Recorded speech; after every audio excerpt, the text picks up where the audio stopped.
Kaangay nga nabunutan sang tunok ang pamilya sang isa ka Ilonggo seafarer nga residente sang Kabanbanan, Oton, Iloilo matapos nga may banuan nga nakaluwas ini isa naglugdang nga barko. Ang gilahimata nga si Carl Luis Balontong sa interview sang Bombo Radio kay Evelyn Balontong, ang nanay isang survivor nga si Carl. Iyagin pahayag nga kaagahon na sa mga ininay banuan ang natabo sa iya anak. Tuma naman ang ila kalipay sang ginpahibalo mga ini nga nakaluwas si Carl.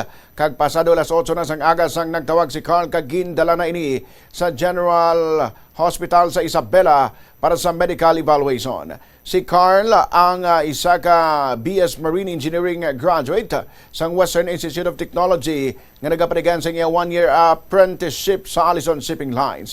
Sa pagsaysay sang nanay, ginpahayag sining nagakatulog si Carl sa kadena sang barko sa inali na lang mabugtawan ini nga nagaginahod na kag nagasulod na ang tubig.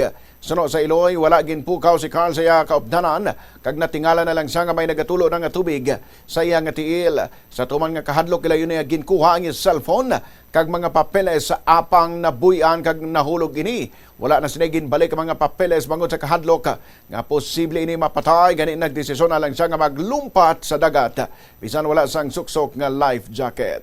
Pero ato natabo kay alas 6 pa lang naka ano na ang opisina nga nanawag nga amo na. Ti gakabalakan ako kay waay pagid si Tuto kapanawag mo siling ko mapalod ko anay karon bla dugay-dugay. Amo to pagka 8 o'clock nanawag siya. Tising ko confirm nga naka-survive yun ang bata ako. Ang sa tiilya ko no kay daw nahulog ni siya kay sang natabuin na nang tulog na siya. Tapos may nagatingala siya kuno nga daw may nagatulo nga tubig sa iya. Amo to nga way siya ginpukaw kuno sa mga upod diya nga amo na nang natabo. Waya na ginbalik kay base siya kun balik ko niya pa to nga nahulog kwaon niya. Bas hindi siya kagwa, kag mapatay naman siya dito sa dalom. Di naglumpat na lang siya dayon. Siya mismo naghambal nga may life jacket sa tani. Pero ginhatag ya kuno sa sir yang chief engineer kay may edad na ina siya. Oh, very good. Para kuno nga makasurvive ang sir niya. Kay kabalo man siya kuno ya maglangoy, amo to nga naglumpatan na. Pero agig kuno makasurvive to ang chief engineer yang ginataga niya sang life jacket.